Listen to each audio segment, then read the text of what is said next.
Welcome to Tri-State Challenge 2024. Winners Circle. We can call it whatever we want. The wall is behind us, and I am challenged constantly to come up with new questions. The winners of the Smooth Division, and of course tonight, on top of it, the best of the best, Travis and Jaimee. Well, congratulations on both of your wins, first of all. Thank you very much. As I was watching you, I was thinking, what am I going to ask? And tonight just provided plenty of questions for me. So we talked about all the time over the years of, over a few times of interviews. Sorry, I don't want to age myself. Yeah, of how do you prepare, what you do, how you keep getting yourself better and better all the time. And of course, you know, the technical ability, the skills is there. Let's talk about theatrics. Ooh, yes. So someone makes your choreography, perhaps, yeah? We talked about that as well. Yes, of course, you know, yeah?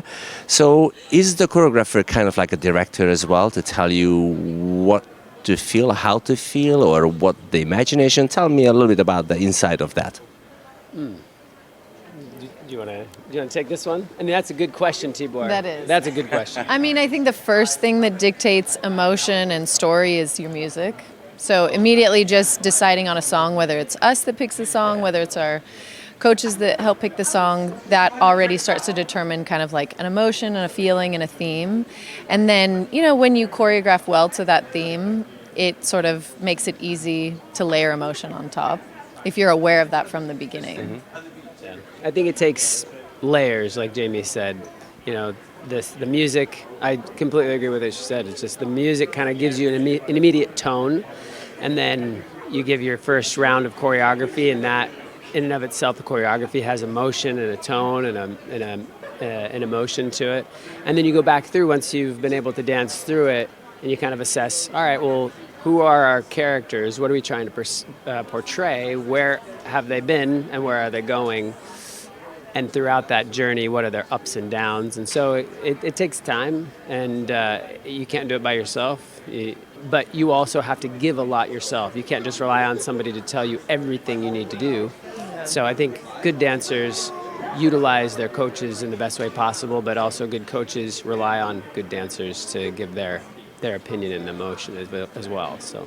Yeah, and I think each time you perform it, you find something a little bit different that stands out to you, or, you know, you might feel a reaction or an energy change from the audience, and then you learn to lean into that to evoke even more emotion. Well, you just totally stole the wind out of my sail, because I was thinking of that there's one thing to practice at home in your studio, in your space, yeah? But nobody's watching. And of course, you know all the saying, dance like... Everybody's always watching. Well, I know, yeah, definitely, that's true. But you know, they always say like dance like no one is watching and whatnot. But of course, you do your best, you practice. But every single time when you actually have to put on a show, the light, camera action, so to speak, right? That is something different. And for me as a dancer as well, almost every time was something different. So you can grow and explore something with that, right? Yeah, definitely. Yeah, I think you have to prepare yourself the best possible, and then when you get in front of an audience, even if you're not breaking that fourth wall, as they say, you can get a sense of what they're feeling. You know, the judges are right there in front of you, and they're human too, and they react to what you're doing, and you can feel and sense, just like a partner, you can sense what they're feeling, and you play off of that, and you can do the same thing with your audience. I mean, it takes a lot of time and practice and years of doing this to be able to do that in real time in the moment, but it can really heighten the experience for you and your audience.